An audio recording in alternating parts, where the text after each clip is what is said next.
Namibia is turning heads across Africa currently, with two massive announcements that could reshape its future. In a stunning move, the country's new president, Netumbo Nandi-Ndaitwah, has pledged to make university education completely free by 2026. At the same time, Namibia is preparing to relaunch its national airline, Air Namibia, just 5 years after its collapse, left behind a trail of debt. These decisions are bold. They signal ambition, but they also raise serious questions. Can a country already struggling with inflation, public subsidies, and economic uncertainty afford to take on such massive commitments? And more importantly, what do these policies mean for ordinary Namibians and for the entire Africa economy? This is Pulse of Africa. Stay tuned. I'll be right back with the gist you want.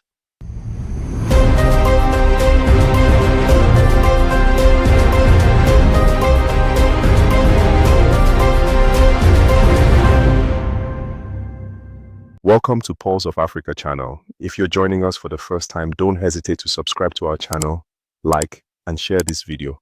Your support helps us reach more people. Disclaimer: this video is based on reliable public sources, official statements, and credible online content. It is meant for educational, analytical, and informational purposes only. We do not endorse hate, misinformation, or political instability. Our goal is to deliver thoughtful insights, highlight local voices, and encourage informed conversations throughout Africa. Let's begin with the landmark decision on education. In early 2025, Namibia's new president unveiled a groundbreaking plan. Starting in 2026, university education in Namibia will be free for all students. This policy is especially aimed at marginalized communities who have long faced barriers to higher education because of cost. The announcement was met with applause from student groups, education advocates, and civil society. The president described it as a step toward equal opportunity and national development. To fund this ambitious plan, the government says it will reallocate money from existing state budgets and work with private sector partners. But so far, the specifics remain unclear. What ministries will lose funding? Which sectors will contribute from the private side? How will quality be maintained when access is widened? While tertiary education in Namibia is already significantly subsidized by the government, I'm pleased to announce that from the next academic year, commencing 2026, tertiary education will become 100% subsidized by the government.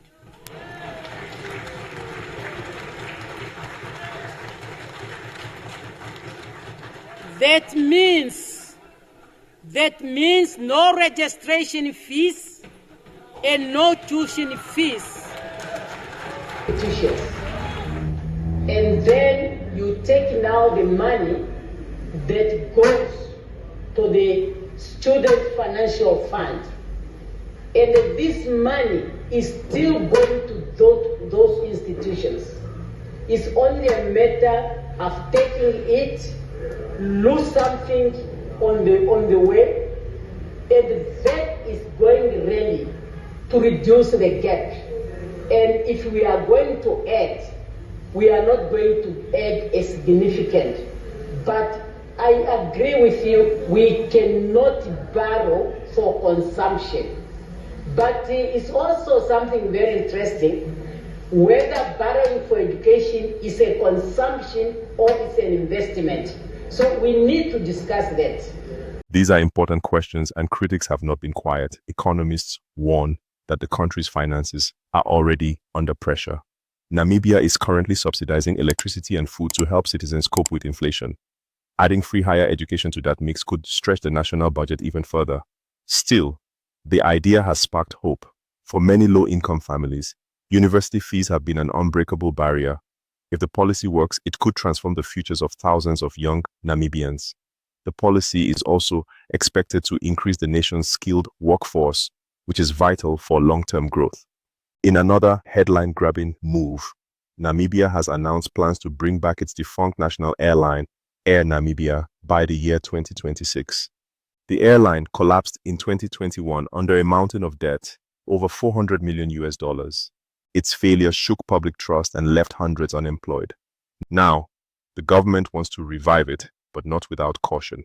To start, they've allocated 20 million Namibian dollars, for a full feasibility study, which should be completed by June 2025. The goal is to explore how the airline can operate sustainably this time and how private partnerships might play a role.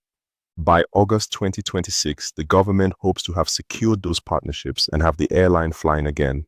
According to presidential spokesperson Alfredo Hengari, the airline is seen as more than just a business. It's a matter of national pride. It's also a strategic move to boost tourism and trade by improving regional connectivity. The timing of this announcement is interesting. It comes just as the country's economic data shows mixed signals. In the first quarter of 2025, Namibia's producer prices fell by 1.2%. That's mostly due to a sharp 10% decline in the mining sector, especially in uranium, diamonds, and zinc. However, there's good news too. Manufacturing has shown resilience. Year on year, the sector has grown by 2.8%, with especially strong performance in meat processing and beverages. Meat alone surged by 11%. This contrast is important. While mining, traditionally a backbone of Namibia's economy, is struggling, other sectors are stepping up. This could be the kind of economic shift the government is counting on as it pushes bold policies. Public reaction has been divided. For the education policy, students and parents have generally welcomed the decisions. Social media is full of praise for a president willing to prioritize the youth. Many say it's a long overdue step toward fairness and inclusion. But financial experts are sounding alarms. They say that without clear funding plans, the government could end up hurting other critical services. One analyst put it this way: free education sounds great, but not if it means hospitals run out of medicine.